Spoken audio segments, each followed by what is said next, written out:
और अब बात पश्चिम बंगाल और सोने की, क्योंकि दोनों के भाव बढ़ रहे हैं। सोने की कीमतें बाजार में उथल पुथल मचा देती हैं। ठीक वैसे ही बंगाल की चुनावी हलचल देश के सियासी माहौल में इस वक्त खलबली मचा रही है। बंगाल और सोने की बात इसलिए हो रही है क्योंकि बीजेपी ने बंगाल में सबसे बड़े राजनीतिक परिवर्तन के लिए सोनार बांग्ला की सौगंध ली है और ये सौगंध हिंदुओं के सबसे बड़े तीर्थ स्थल गंगा सागर की धरती पर ली गई।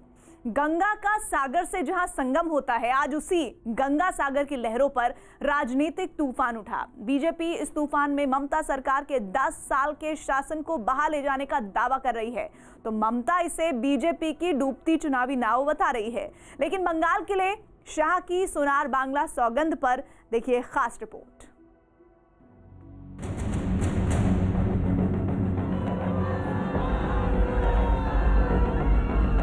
ममता दीदी ने यहाँ शासन चलाया है और बंगाल को नीचे नीचे नीचे ले जाए हैं। इस बार ये परिवर्तन यात्रा तय करनी है। ये बार बांग्ला, ये बार 200 पार 200 से ज्यादा सीटें जीतकर भारतीय जनता पार्टी की सरकार।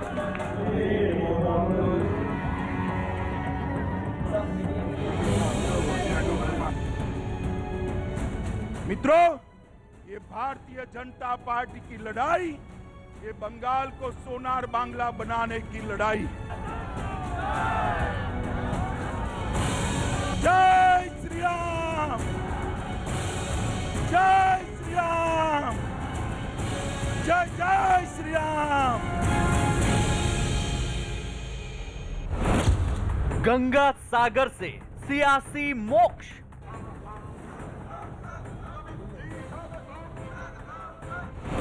चुनाव तीर्थ से मिलेगी सत्ता। हम तृणमूल कांग्रेस को उखाड़ फेंकेंगे क्या? जरा जोर से बोलो, उखाड़ फेंकेंगे क्या? परिवर्तन से बनेगा नया बंगाल। जहां छिपना वो छिप जाओ। भारतीय जनता पार्टी की सरकार बनेगी। पाताल में से ढूंढकर जेल की सलाखों के पीछे आपको डालेंगे। शाह की सोनार बांग्ला सौगंध। बंगाल को सोनार बांग्ला बनाने की लड़ाई। सारे तीर्थ बार बार, गंगा सागर एक बार। सनातन संस्कृति के सबसे बड़े तीर्थ में लहरों का अथाह सागर तैरता है।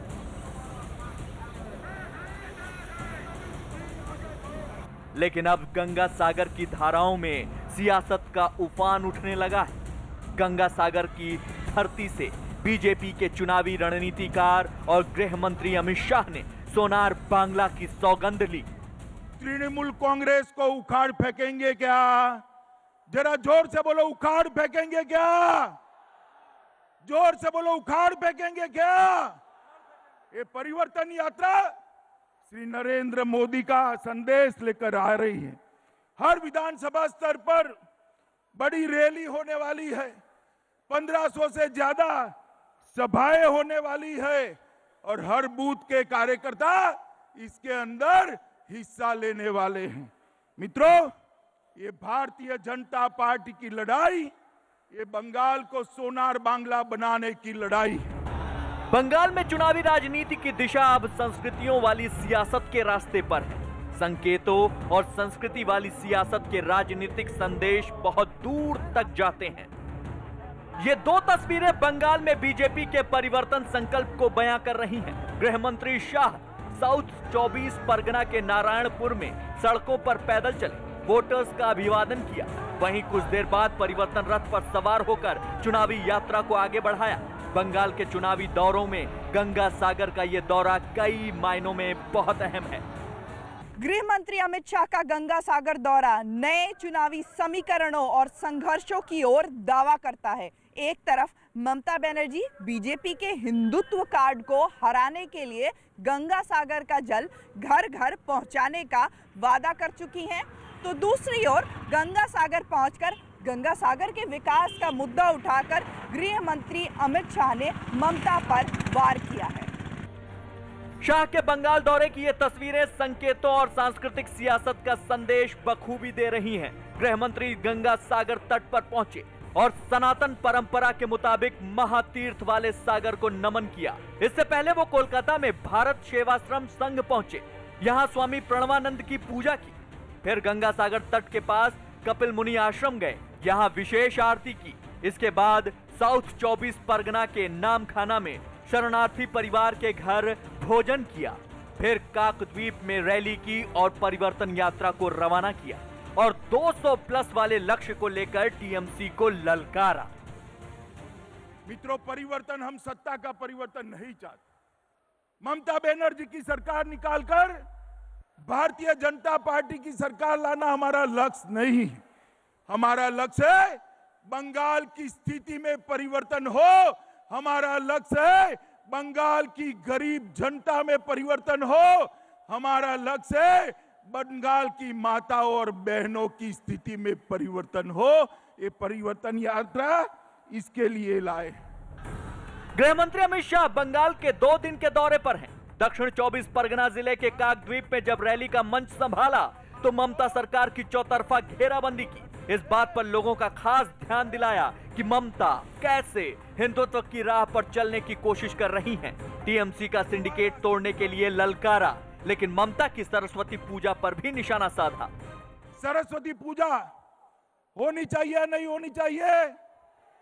जोर से बोलो, होनी चाहिए या नहीं होनी चाहिए? सरस्वती पूजा बंद करा दी थी। ये तो दबाव आया भाजपा का कि दीदी सालों के बाद सरस्वती पूजन करती हुई दिखाई पड़ी है। मुझे तो बहुत अच्छा लगा दीदी सरस्वती पूजन कर रही है। और ये लड़ाई हमारे बूथ के कार्यकर्ता और तृणमूल कांग्रेस की सिंडिकेट के बीच की लड़ाई है। सिंडिकेट के बीच की लड़ाई। ये सिंडिकेट वाले जो है वो आप लोगों तक आपका फायदा नहीं पहुंचने देते। मोदी जी चावल भेजते हैं, बीच में से ले लेते हैं।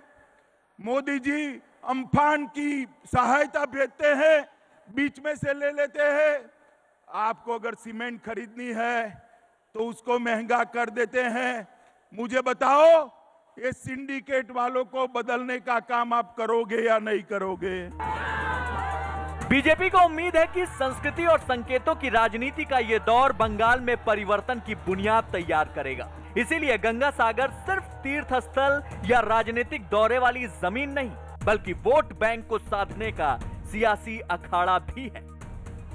गंगा सागर साउथ 24 परगना जिले में आता है। इस जिले में मछुआरों की बड़ी आबादी है। करीब 5 लाख मछुआरे रहते हैं। ज्यादातर मछुआरे बांग्लादेशी शरणार्थी हैं। मछुआरों को नागरिकता मिलने की उम्मीद है। गृह मंत्री ने गंगा सागर को पर्यटन क्षेत्र बनाने का वादा किया है। पर्यटन क्षेत्र बनने से मछुआरों के लिए रोजगार बढ़ने की रणनीति है। गंगा सागर को लेकर शाह का यह दांव ममता बनर्जी को राजनीतिक जवाब के तौर पर देखा जा रहा है। मुख्यमंत्री ममता बनर्जी ने जनवरी में मकर संक्रांति से पहले यह वादा किया था कि वो हिंदुओं के सबसे बड़े तीर्थ स्थल का जल घर घर पहुंचाने का इंतजाम करेंगी। जवाब में गृह मंत्री अमित शाह ने गंगा सागर के कायाकल्प का वादा करके इस तीर्थ स्थल से जुड़ी आस्था को सम्मान देने का संदेश दिया है। ममता बनर्जी ने गंगा सागर को लेकर दावा किया कि उनकी सरकार ने इस पावन धरती में विकास की गंगा बहाई है, जबकि गृह मंत्री का वादा है कि गंगा सागर की पहचान अब राष्ट्रीय पटल पर दिखेगी। गंगा सागर टेम्पल आप देखो, वो जो गोल चक्की आप देख रहा है, उधर में हम एक मूर्ति बना दिया और उधर में गंगा भी है। इतना सुंदर बना दिया गंगा सागर को, ये बात सच है।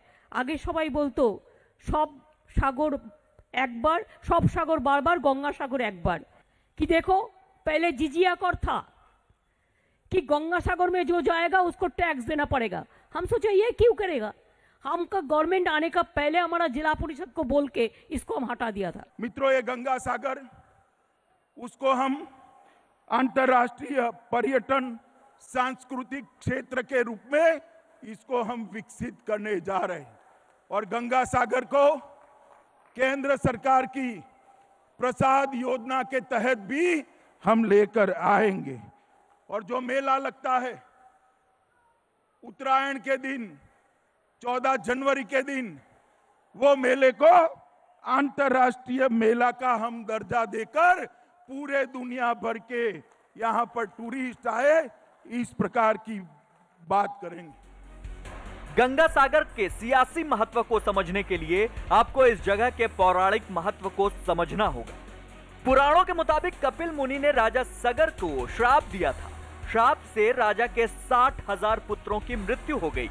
अपने पूर्वजों के मोक्ष के लिए राजा सगर के वंशज राजा भगीरथ गंगा को पृथ्वी पर लाए थे।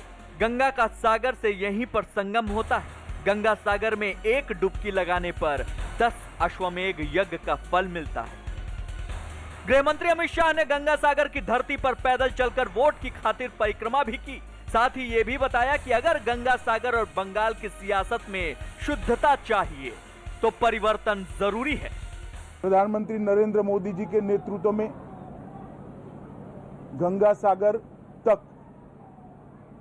गंगोत्री से गंगा सागर तक गंगा के शुद्धिकरण का नमामि गंगे कार्यक्रम चला है, मगर वो बंगाल आकर रुक जाता है। मुझे पूरा भरोसा है कि यहाँ पर भारतीय जनता पार्टी की सरकार बनेगी, तब बंगाल से गंगा सागर तक भी नमामि गंगे पूरा होगा। भाइयों बहनों, मुझे बताओ, ये बंगाल में घुसपैठियों को निकालना चाहिए या नहीं निकालना चाहिए? जरा जोर से बोलो, निकालना चाहिए या नहीं निकालना चाहिए? ये दीदी घुसपैठियों को रोक सकती है क्या? रोक सकती है क्या? घुसपैठियों को हटाना है, रोकना है तो भारतीय जनता पार्टी की सरकार बनाइए। मैं आपको आश्वस्त करता हूं, घुसपैठिया क्या परिंदा भी पैर नहीं मार पाएगा मित्रों, परिंदा भी पैर नहीं मार पाएगा। शाह का गंगा सागर दौरा ममता बनर्जी को यह संदेश देने की कोशिश है कि हिंदुत्व की राह इतनी आसान नहीं है। सिर्फ घर घर गंगा सागर का जल पहुंचाने से बात नहीं बनेगी। अगर हर घर का वोट चाहिए तो गंगा सागर से लेकर पूरे बंगाल की धरती में विकास की गंगा बहानी होगी।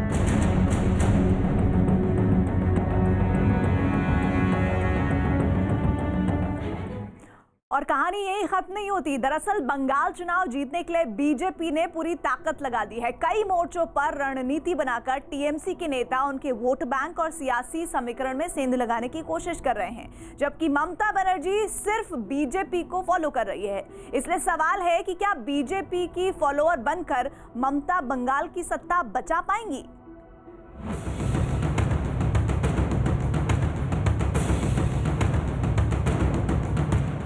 जय बांग्ला, जय बांग्ला, जय बांग्ला।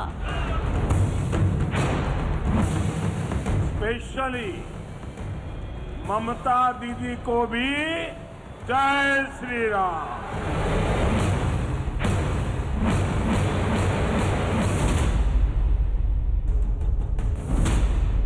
ममता को चुनावी टेंशन,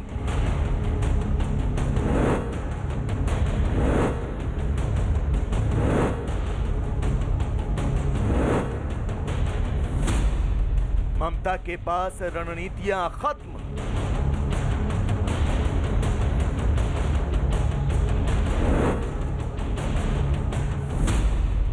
बीजेपी की फॉलोअर बनी ममता।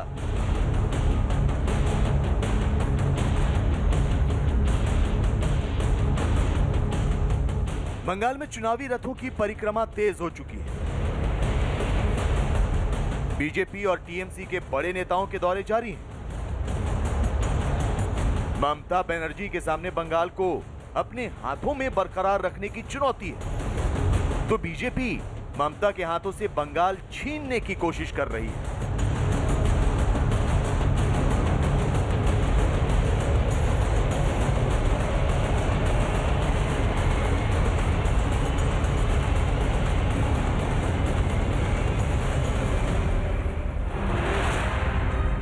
राजनीतिक मोर्चेबंदी चरम पर है। बीजेपी की ओर से हिंदुत्व कार्ड, सांस्कृतिक दांव, परिवर्तन की हुंकार भरी जा रही है, तो वहीं टीएमसी की ओर से सबसे बड़ी रणनीति यही है कि उसकी खुद की कोई रणनीति नहीं है। मुख्यमंत्री ममता बनर्जी का गुस्सा राजनीतिक मंच पर अलग अलग जगहों पर कई बार देखने को मिला है, लेकिन अब एक नई चीज देखने को मिल रही है। पिछले कई समय से मुख्यमंत्री ममता बनर्जी की राजनीतिक सभा बीजेपी के बड़े कार्यक्रमों के ठीक बाद या उसी जगह पर होती है। अब यह उनकी चुनावी रणनीति है या फिर वो एक बौखलाहट में ये कदम उठा रही है, इस पर सबकी नजर रहेगी। अब तक जो कुछ बंगाल के राजनीतिक अखाड़े में नजर आ रहा है, उसमें ममता बनर्जी सिर्फ बीजेपी की राजनीतिक चाल का इंतजार करती है। ये 4 तस्वीरें ममता को बीजेपी की रणनीतियों का फॉलोअर बता रही है। 18 फरवरी को साउथ 24 परगना में गृह मंत्री अमित शाह ने रैली की, तो उनकी रैली स्थल के पास ममता ने भतीजे अभिषेक बनर्जी के साथ रैली की। 22 फरवरी को प्रधानमंत्री मोदी ने हुगली के डनलप कारखाना मैदान में रैली करने का ऐलान किया, तो मुख्यमंत्री ममता बनर्जी ने भी 24 फरवरी को उसी जगह रैली करने का फैसला कर लिया। बंगाल चुनाव को लेकर ममता बनर्जी कई मंचों से अपना गुस्सा दिखा चुकी हैं। जाहिर है खलबली तो टीएमसी में जरूर है, लेकिन रणनीति की बात करें तो कई जगहों पर टीएमसी बीजेपी की रणनीति को फॉलो करती हुई नजर आ रही है, तो कई जगह बीजेपी भी टीएमसी के दांव चल रही है। ममता बनर्जी की ओर से अपनी रणनीतियां बनाने के बजाय बीजेपी की बाजियों पर अपना दांव लगाना भी एक रणनीति है। दरअसल ममता बनर्जी के निशाने पर पीएम मोदी और गृह मंत्री अमित शाह हैं। शायद इसीलिए वो बीजेपी की ओर से प्रधानमंत्री और गृह मंत्री के लिए तैयार की गई चुनावी रणनीति को कॉपी कर रही हैं, ताकि वो उसी जगह से सियासी हमलों का जवाब दे सके। बीजेपी ने घर घर जनसंपर्क अभियान शुरू किया, उसे देखते हुए टीएमसी ने दुआरे दुआरे अभियान शुरू किया। बीजेपी ने परिवर्तन यात्रा शुरू की, तो उसकी देखा देखी टीएमसी ने बंग ध्वनि यात्रा शुरू की। बीजेपी ने किसानों के घर जाकर एक मुट्ठी चावल अभियान चलाया, तो ममता बनर्जी ने किसानों के लिए एग्रो पार्क का वादा कर दिया। बीजेपी ने बंगाल के महापुरुषों पर दांव लगाते हुए कई कार्यक्रम किए, तो उसे देखते हुए टीएमसी ने भी महापुरुषों पर बाजी लगाते हुए चुनावी मंचों से उनका जिक्र किया। बीजेपी ने नेताजी सुभाष चंद्र बोस जयंती कार्यक्रम बड़े पैमाने पर किया, तो टीएमसी ने भी नेताजी पर कार्यक्रम आयोजित किया। बीजेपी बंगाल की संस्कृति पर जोर दे रही है, तो टीएमसी भी संस्कृति के मुद्दे पर आक्रामक हो रही है। बीजेपी चुनावी मंचों से जय श्री राम का नारा लगा रही है, तो टीएमसी ने भी जय बांग्ला नारा चुन लिया है। बंगाल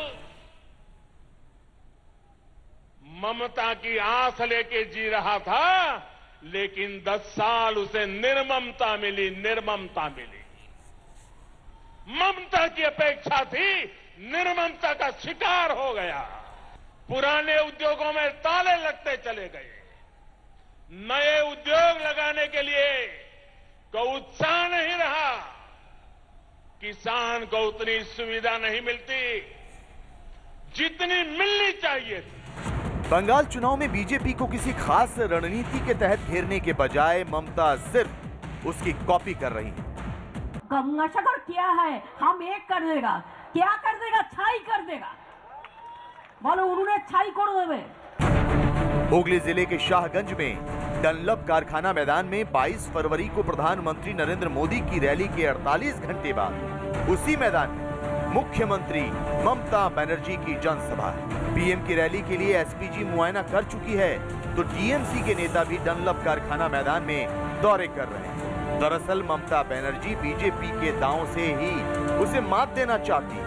वो चाहती है कि जहां से उन पर सियासी हमला हो, वहीं से वो उसका जवाब दे। लेकिन इस रणनीति को अपनाकर वो सिर्फ हमलों का जवाब ही दे पाएंगे। बीजेपी को घेरने के मोर्चे पर वो पिछड़ जाएंगे।